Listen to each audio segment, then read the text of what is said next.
සුබ දවසක් ඕගොල්ලෝ සියලු දෙනාට විහාරා පැෂන් YouTube නාලිකාවට ඕගොල්ලන්ව අදත් ආදරෙන් පිළිගන්නවා. ඉතින් අද මං හිතුවා ඕගොල්ලන්ට කියලා දෙන්න සුදු ගවුමට හොරසාක්කුව දාගන්න විදිය අපි හරියටම කොහොමද කරගන්නේ කියලා. ගොඩක් අයට මේක ගැටලුවක් කොහොමද අල්ලගන්නේ කියලා. සමහරු රැලි ගවුමට සායට රැලි ටික මුලින් තියලා පස්සේ අල්ලන්නත් හදනවා. එහෙම එපා. මුලින්ම සාය සකස ගන්න කලින් අපි හොරසාක්කුව දාගන්න එක හරි පහසුයි. අපි බලමු මේක කොහොමද ඉතාමත් පහසුවෙන් ඉක්මනින්ම කරගන්නේ කියලා. ඉතින් මම මේ අද ඔයගොල්ලන්ට පෙන්නන්න පොඩි රෙදි කොටසක් තමයි ගත්තේ. දැන් මේක බලන්න ඕගොල්ලෝ මේ තියෙන්නේ සාය කොටස කියලා හිතන්නකෝ. සායට පළු දෙකක් ඕන වෙනවානේ. ඉදිරිපසට පිටුපසට කොටස් දෙකක් ඕන වෙනවා. එතකොට මේ එකක් තියෙනවා. තව කොටසක් තියෙනවා. සාය කොටස් දෙකක් තියෙනවා. එතකොට මේක තමයි දැන් අපේ එක පැත්තක අංශ මූට්ටුව. මෙන්න මේ අංශ මූට්ටුවටනේ අපි දැන් හොරසාක්කුව දාගන්නේ. අපි බලමු දැන් ඒක දාගන්න කොහොමද කරන්න කියලා. දැන් මෙතන තියෙන්නේ අපි ඉනට අල්ලන පැත්ත. මේ ඇඟයි ඉනයි ඇඟයි සායයි ඇල්ලෙන පැත්ත කියලා හිතන්නකෝ. එතකොට අපි මෙතන ඉඳන් මෙන්න මේ මුලේ ඉඳන් අඟල් 2මාරක් විතර පල්ලෙහෙන් අපිට පුළුවන් සාක්කුව අල්ලන්න ගන්න.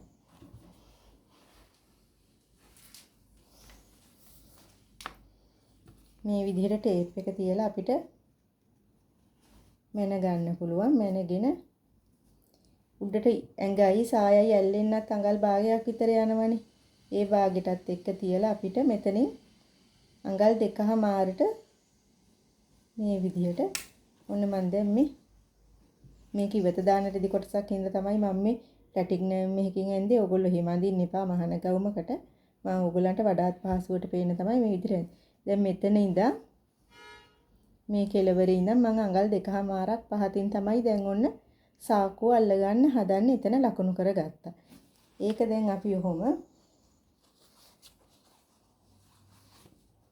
ඒක පොඩ්ඩක් කොහොම තියලා දැන් අපි බලමු කොහොමද සාක්කුව හදාගන්නේ කියලා. සාක්කුව හදාගන්නත් මම රෙදි කොටස් දෙකක් ගත්තා මේ විදිහ කැපිච්ච කෑලි කොටස් දෙකක් ගත්තා. ඒ කොටස් දෙකේ අපිට සාක්කු කටේ විවරය අඟල් 5ක් 5මාරක් 6ක් ඔය අතර ගානක් හොඳටම ප්‍රමාණවත් අත සාක්කුවට දාගන්න. ඒක නිසා අපි ඒ වගේ ප්‍රමාණයකට සාක්කුව හදාගමු. සාක්කුව මේ සාය කොටසට අල්ලන පැත්තට මේ විදිහට රේඛාව කෙලින්ම තියෙන්න ඕනේ. මේ කෙලින් රේඛාවක කැපිච්ච පැත්තක් තමයි තියෙන්න ඕනේ. එහෙම තියලා ඕගොල්ලන්ට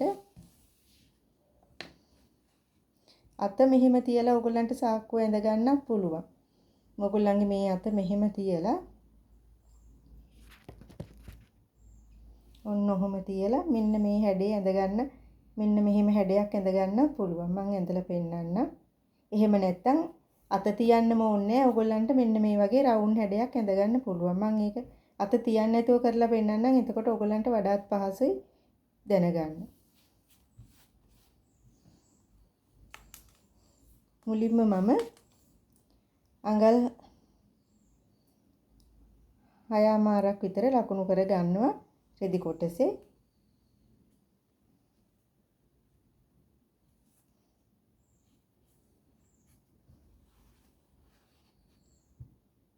මෙතනයි අඟල් 6මාරක් විතර තියෙනවා. මේ සාක්කු කටේ විවරය අල්ලන්න තමයි මේ ටික තියලා තින්නේ. ඔහොම තියලා ඒ රේඛාව ළඟින් අපි ඇඳ ගන්නවා. දැන් සාක්කුව අපි ඇඳ ගන්න හදන්නේ.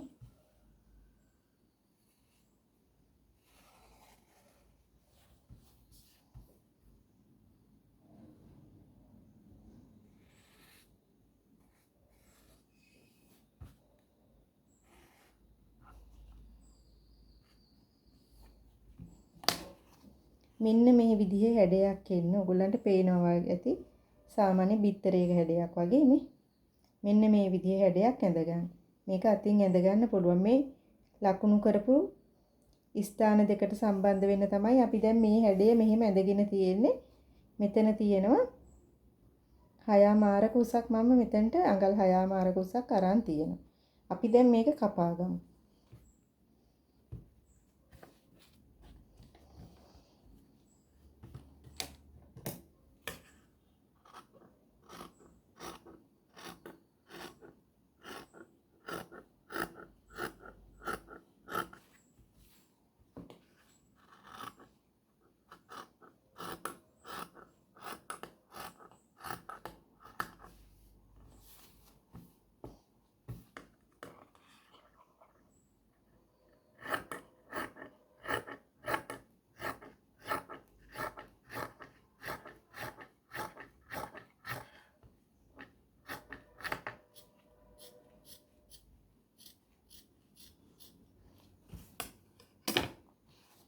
දැන් මේ විදිහට මම කපා ගත්තා. ආයිසරයක් මම කියනවා මම මේ පැහැදිලි පැටිග්නම් මේකකින් ඇඳි ඔයගොල්ලන්ට වීඩියෝ එකට පේන්න ඕන නිසායි. නැත්නම් ඔයගොල්ලෝ සුදු ගවුමක් මහද්දි මේ විදිහට තද පාටවල් පාවිච්චි කරන්න එපා. ටේලරින් චෝක් පාවිච්චි කරන්න. ඊට පස්සේ අපිට පුළුවන් මේක මේ අපි ඇඳගත්තු රේඛාව දිගේ වටේම මහගෙන ඉන්න මේ පැත්ත මහන්නේ. මේ පැත්ත මහන්නේ. මේ පැත්ත මහන්නේ. මේ පැත්ත මහන්නෙත් නෑ. මට කියන්න අමතක වුණා. දැම්ම අපි මේ පැත්ත මහන්නේ. මේක මහන්නේ දැනට. මෙහෙම මහන්නේ. මේ විදිහට දැන් කපා ගන්නවා. මේ රේඛාවල් දිගේ මහන්නේ අපි මේ ඇඳගත්තු රේඛාව දිගේ මහන්නේ පස්සේ සායට අල්ලගත්තට පස්සේ. දැන් ඔන්න මම මේ සාය කොටස ගත්තා. මේ ගත්තු සාය කොටසේ දැන් අපි මෙතන මුලින්ම ලකුණු කරගත්තානේ අඟල් 2මාරක්.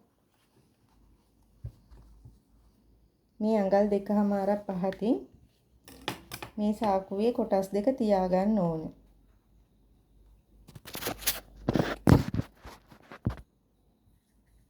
දැන් මේ තියෙන්නේ සාය කොටසේ හොඳ පිට ඇතුළට තියෙන විදිහට තමයි තියෙන්නේ. උඩින් තියෙන්නේ කන පිට, මේ යටපැත්තේ තියෙන්නේ කන පිට. පැහැදිලි ඇති කියලා හිතනවා. හොඳ පිට ඇතුළට තියෙන්නේ. එතකොට අපි කපාගත්තු දැන් මේ සාකු කොටස් දෙක මේ විදිහට මේ අපි ලකුණු කරගත්තනේ අඟල් 2මාරක්. අපි එතනට කට් මාක් එකක් දාගමු.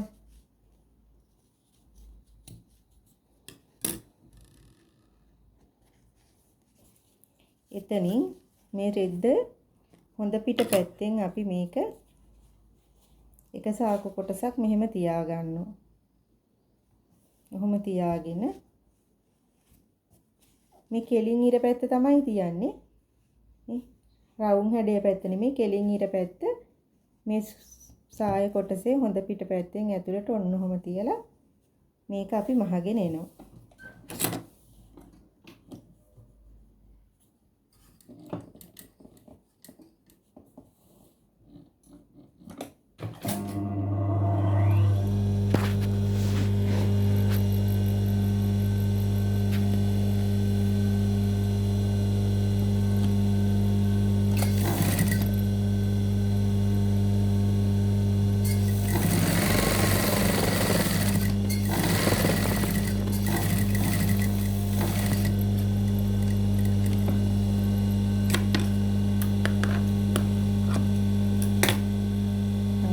මහල අපිට ওই විදිහට තියන්න. ඊට පස්සේ අනිත් කොටසත් අරන් අනිත් කොටසෙත් අර විදිහටම මේ දැන් තව කොටසක් තියෙනවානේ. ඒකත් අපි ඊළඟ සාය පළුවේ මේ විදිහට අර ලකුණු කරගත්තු අඟල් 2මාර මේ එතනින් ඒ ගානටම ඒකත් තියලා ඒකත් මේ විදිහට මහගෙන එනවා. ඒකෙත් අර විදිහටම මේ කෙලින් කැපිච්ච පැත්ත තමයි තියලා අල්ලන්නේ.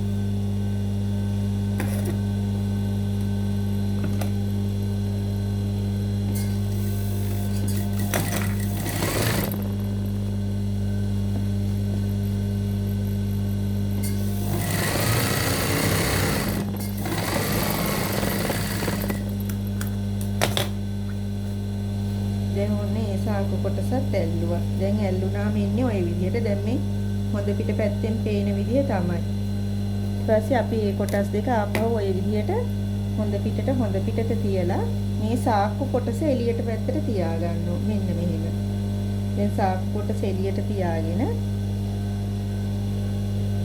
දැන් අපි අංශ මූට්ටුව කරන්න ඕනනේ. අංශ මූට්ටුව උඩ ඉඳන්ම පටන් අරගෙන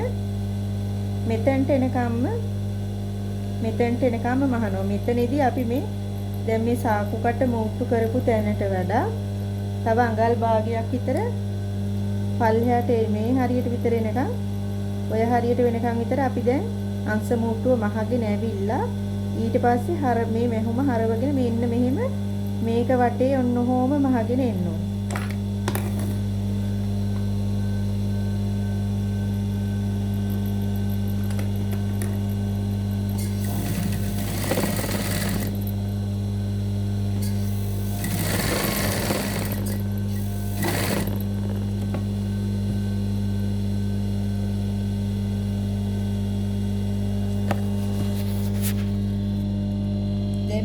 විදිහට අපි මේ සාක්කුවේ මෙන්න මේ හැඩේ මේ වටේ ඔන්නෝම අපි මහගෙන එනවා. මහගෙන ඇවිල්ලා මෙතෙන්ට එනකම්ම මේ මෙහෙම මොහොම චුට්ටක් උඩට අරන් ඊට පස්සේ පහළට මහගෙන එනවා ඔන්නෝම.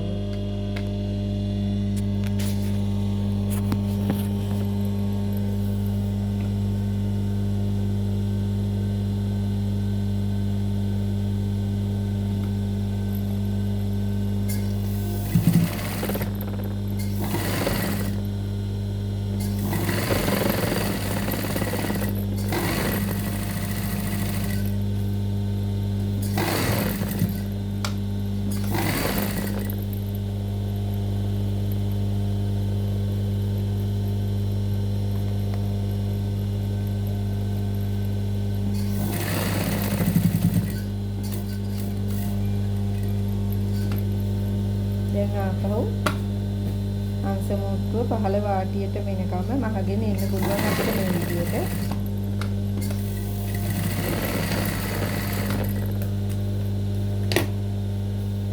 දැන් අපි හොඳ පිට හැරෙව්වම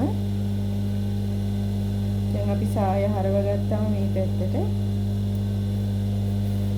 මේ විදිහට තමයි තියෙන්නේ.